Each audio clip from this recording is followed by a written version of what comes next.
guys, this is Franklin again from Frank Tech. So this time around, I was just thinking of using my secondary laptop, that is the 5-year-old Acer E732Z, as a secondary monitor to my primary machine, that's a Windows 3.1 machine. But I did try many softwares, but nothing worked out really well. So I was going through many other softwares as well at the same time. So finally I came across a bigger software that helped me with that exactly. So today I'm just sharing this with you. Hope this helps. Let's get started right after the intro.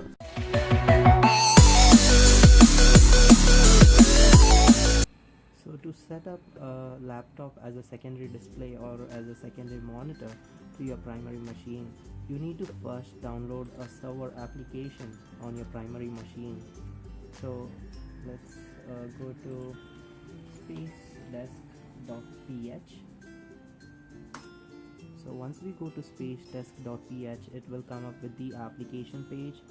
Let's go to the top right and click on download.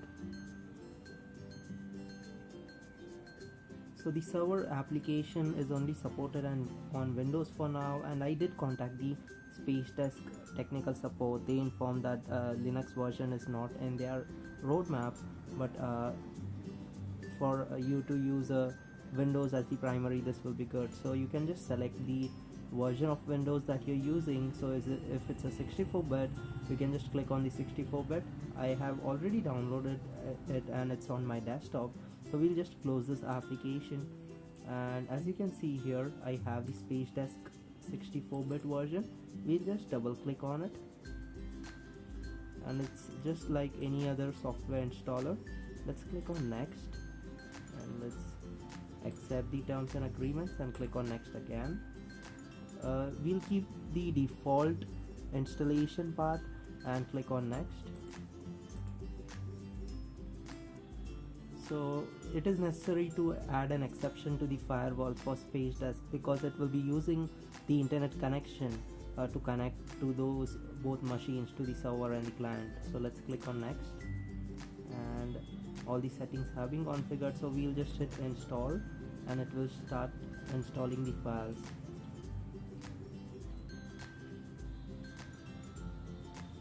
So it will just take a couple of more minutes, and now it's done. And it's asking for us to reboot the machine, so I'll continue once the system has rebooted. Go to the system tray on the bottom right. You'll see that the SpaceDesk application has been installed, and you'll see that it has 0 connections now. So the server has been installed, and if you right click on it, you get a bunch of options. In advanced, you get the option to turn off display driver, display settings, and about. And if you exit the application, a reboot would be required to turn it on again. So it's not recommended to do that. Let's click on no. And now one more thing we require for the client to connect to this server is the IP address. So we'll just go to the command prompt in Windows, and I'll make the window a little bigger so that you all can see it clearly. You just type in ipconfig, and there are a bunch of IP addresses. This is something I am using because I use a VMware. So you would be seeing just a couple of options like Ethernet. So we'll just go to the Ethernet one, and it would be the one starting with 192. So there it is. So the Ethernet adapter for Ethernet is 192.168.0.106. So you need to remember this IP address. It will be mostly starting with 192 for you as well. And once you write it down, we need to configure this in the client machine. So we'll be looking into that.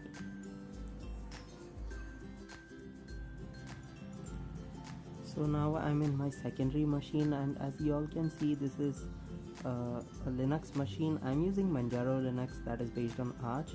So I'm using this because my machine is a little underpowered for today. It's a 5-year-old laptop which has dual core Intel processor with 2 GB of RAM, which is too low to run Windows. So I'm using Linux, which runs very fast. So to use this as the client, we don't have a native application from SpaceDesk, and they are not planning to develop one. So we can use the HTML5 version of the SpaceDesk web application. So I'm just opening the browser.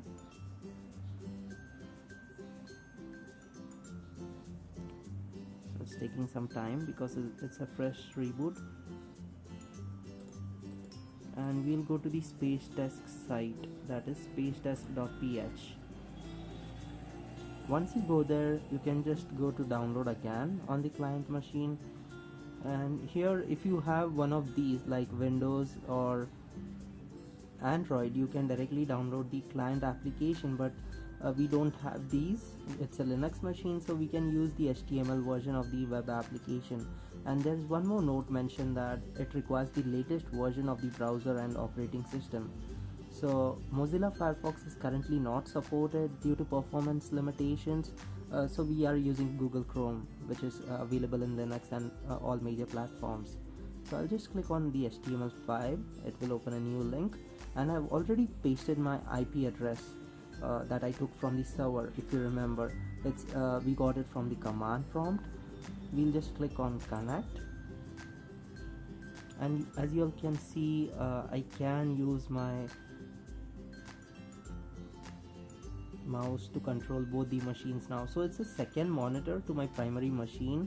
I'll show you it in my camera so that you all can see it better.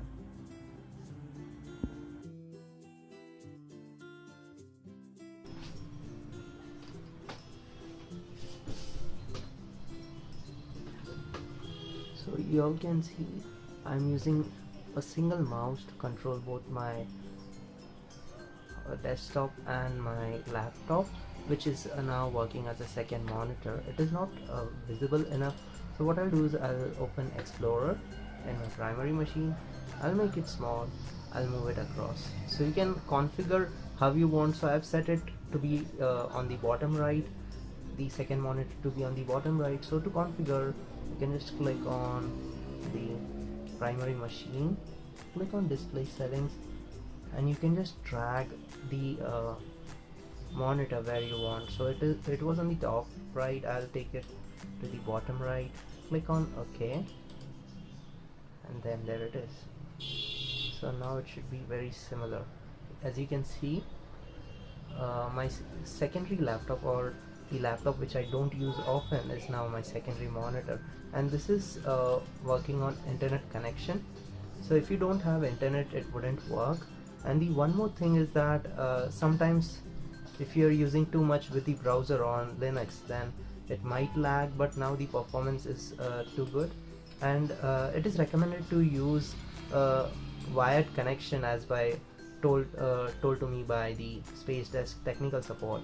But I'm using a fairly fast Wi-Fi connection, and it's really good. So I do recommend you all give this a try. And if you want, I can move the clock widget as well. So as you all can see, this works totally fine. And if you can use the laptop's touchpad as well, and that would control the mouse and keyboard from the laptop as well. So both the input output devices are working on from both the devices. So we'll just try one more thing. We'll use Google Chrome. That's it. So hope you all liked this video. If you did like it, please hit the thumbs up button and subscribe to my channel for more videos in future, and please let me know how it worked for you in the comment section below. Thank you for watching. See you all in the next one. Bye guys.